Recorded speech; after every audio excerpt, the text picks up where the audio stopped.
Okay, so hormonal regulation.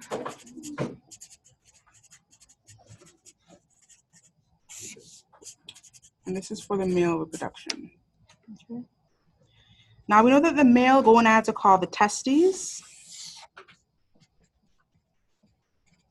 And within the testes, we've identified, can you see this?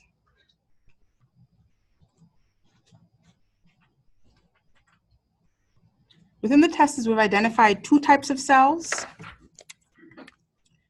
We know that there's a Sertoli cell, and the Sertoli cells line the seminiferous tubule. So I'll just put this here. This is a Sertoli cell. We also know that there are Leydig cells. And we said Leydig cells are in the interstitial tissue of the testis, right? Now, these cells are under the influence of hormones that are coming from the endocrine master glands. And the endocrine master glands are the hypothalamus, right? So the hypothalamus and the pituitary. This is the posterior part of the pituitary, which secretes what hormone? That's involved in renal fluid regulation. ADH, yep. And then we have the anterior pituitary, which is more involved in the structures, the function we're talking about today. All right, so basically the hypothalamus, the anterior pituitary, and the testes have a communication, what we call a hypothalamo axis, where the hypothalamus communicates to the anterior pituitary, communicates down to the cells of the testes. So let's talk about how that communication works.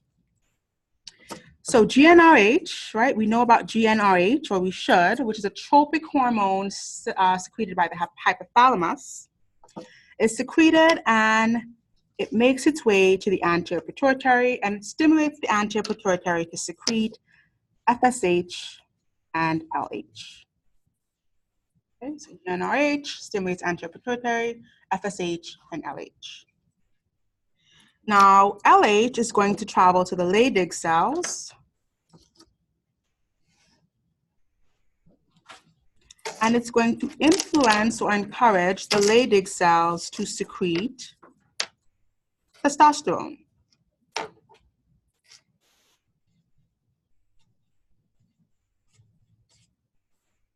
right, it's going to influence the Leydig cells, again, those interstitial cells, not the cells within the seminiferous tubule. Those outside cells to secrete testosterone. Now that testosterone is going to have a few different effects. First of all, it's going to be a negative feedback to the hypothalamus, meaning that it's going to turn off GnRH production. It's also going to have a negative feedback effect on the anterior pituitary. It's going to turn off FSH and LH production here. Okay. That testosterone is also going to have a third function, which is to act on the Sertoli cells.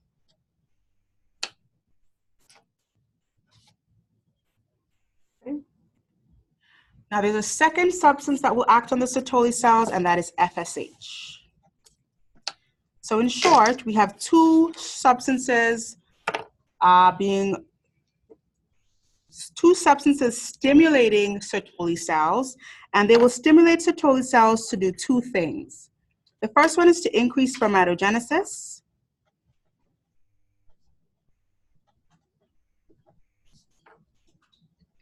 The second is to increase the production of that hormone we talked about called inhibin. Okay. And then inhibin is going to go back and turn off FSH, or negative feedback onto FSH production. All right, so let's go through that one more time. We have the hypothalamus releasing GnRH, so gonadotropin releasing hormone, which is a tropic hormone. It acts on the anterior pituitary, and it stimulates the anterior pituitary to secrete two hormones, FSH and LH. LH is going to influence the Leydig cells to secrete testosterone. And that testosterone will do three things. It will turn off the initial GnRH stimulation. It will turn off the LH and FSH stimulation, and then it will influence Sertoli cells. Another hormone, FSH, will also influence Sertoli cells. And both of these substances will influence Sertoli cells to do two things: to increase the production of healthy sperm or spermatogenesis, to increase the production of inhibin. And inhibin, as we mentioned, is going to be the negative feedback loop for FSH specifically. Okay? All right, any questions on that? Okay, so let's keep moving here.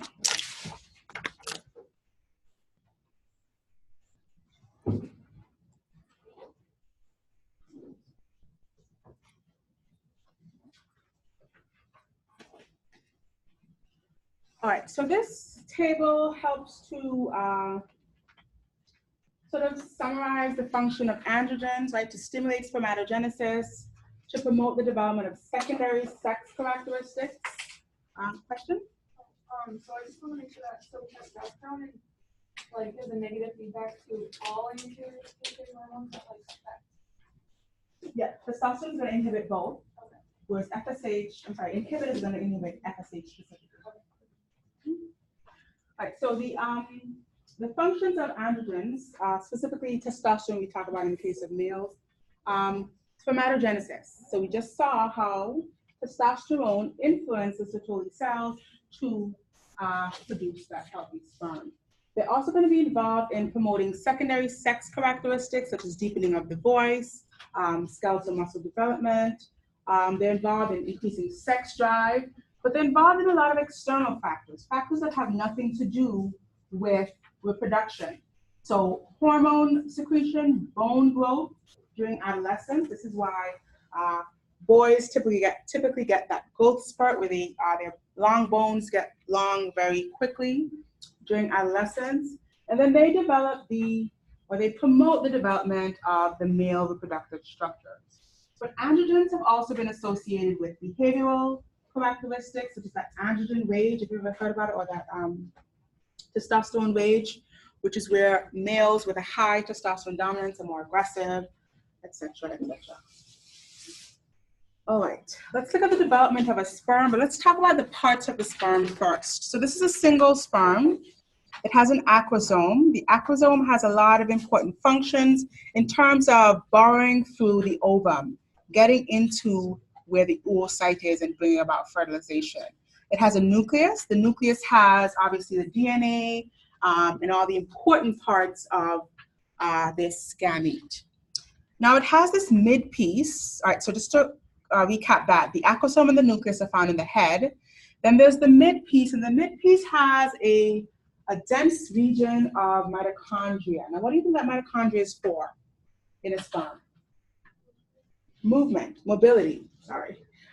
or mobility. So lots of mitochondria to provide lots of ATP because the sperm has a long way to go, right? Sperm are viable for about 4 or 5 days, and so they have to be able to sustain themselves throughout the course of that period.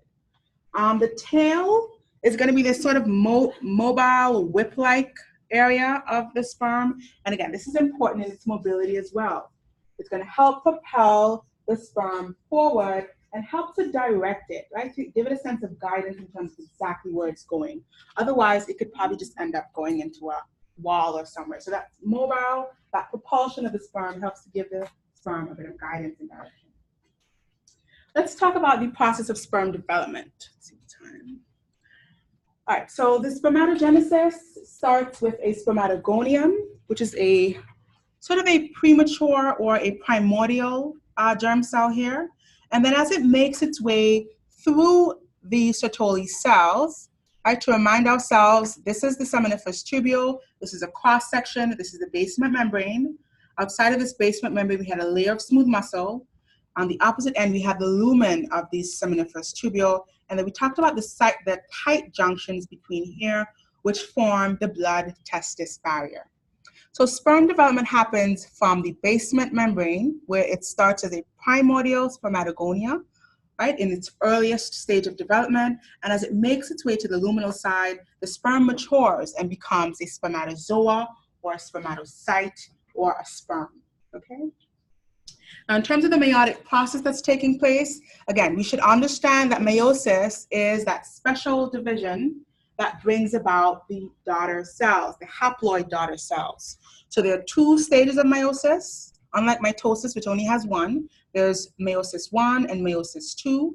And basically, we have a primary spermatocyte giving rise to two secondary spermatocytes, and then they will divide their chromosomes in half so that each has a haploid number, and that will give rise to 4 daughter haploid cells, or 4 spermatozoa. Okay, now we want to understand here that where we see 2N, this means it's 2 sets of chromosomes, or a diploid set. Where we see 1N, it's haploid, so only 23 chromosomes.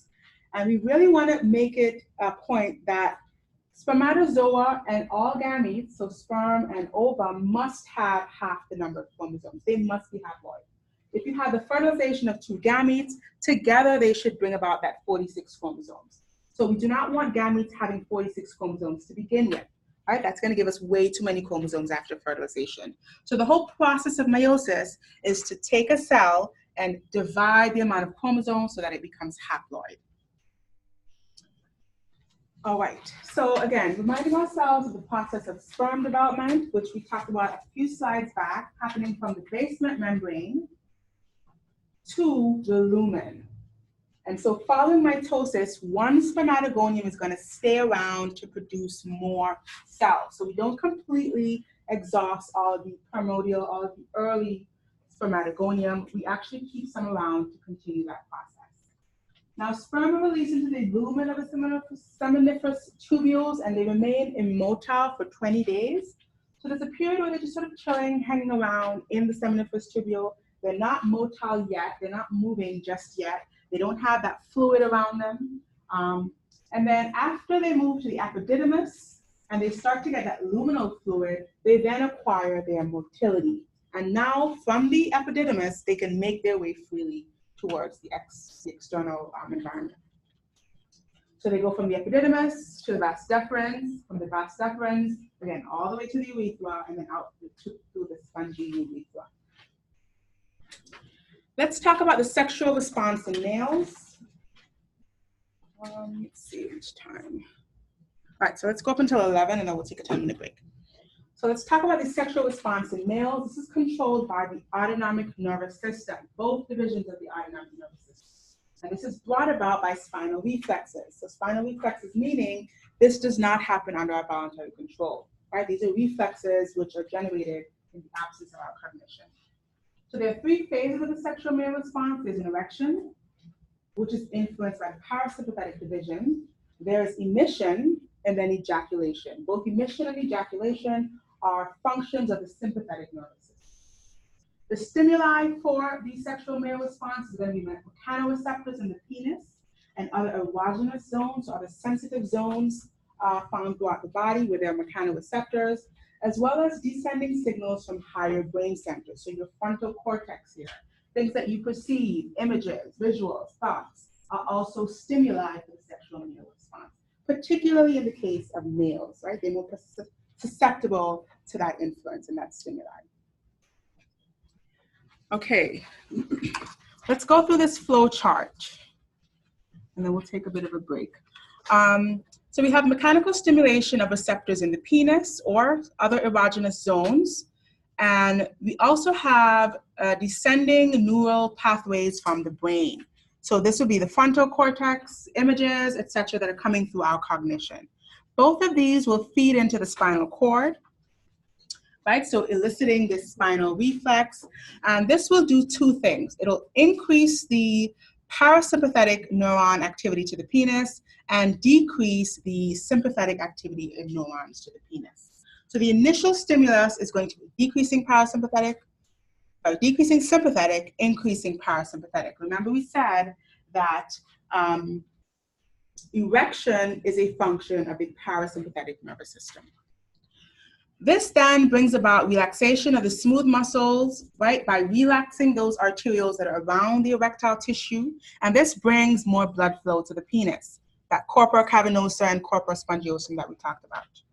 This increase in blood flow does two things. First of all, it increases the blood volume in the penis, right, how much blood is being trapped in the penis, but then it also increases the pressure, the blood pressure. Because we have increased volume, we have increased pressure. And so there's a pressure that's being put on the vasculature around the penis, the veins, that prevents blood from leaving the penis. So the compression of these veins stops all of this blood that's coming in from going out. So what do you think we have here? We have more blood volume coming into the penis, less blood volume being able to leave the penis, and so the penis becomes engorged, or the erectile tissue rather becomes engorged, and that is what leads to an erection. Right? Now, this is an example of what we call a positive feedback loop. Right? We talked about one with lactation. There are not very many, but this is one of those positive feedback examples where that increase in volume and pressure decreases the outflow. And again, more increase in volume and pressure further decreases the outflow. And so this continues to perpetuate itself until we get to ejaculation, where we see this whole thing dissolve. All right, and the final stage of the sexual male response is emission. And again, this is response to the mechanical stimulation, which continues from erection to emission. This is where the control shifts. So it shifts from being a function of parasympathetic system to now being under sympathetic control. We have vigorous contractions of the epididymis, of the entire vas deferens, as well as the ejaculatory duct. So these begin to vigorously contract. Again, remember, they're made of smooth muscle here, and this contraction is what propels the sperm out, and this is emission. We also have fluids from the seminal vesicle. We talked about those alkaline fluids, and from the prostate, which are helping to lubricate the tract and providing the things that the sperm will need in their journey out of the male body and into the female reproductive tract. So the movement of the sperm, along with the sperm fluid, which is called semen together, goes into the urethra and is exited from the body. All right, and finally, ejaculation is the sympathetic response, where that semen exits the body or is released from the body, and this stimulates the closure of the urethral sphincter. Now, it's important to close the urethral sphincter because we do not want the reflux of this semen into the urethra. We don't want this to be going into the urinary tract. And so semen should move right through this penile urethra and out of the body into the female reproductive tract. And this is mediated by the contractions of the smooth muscle in the urethra itself, right, the spongy part of the urethra, as well as at the base of the penis where we have skeletal muscle contraction. All right, let's take a break here and we'll come back after 10.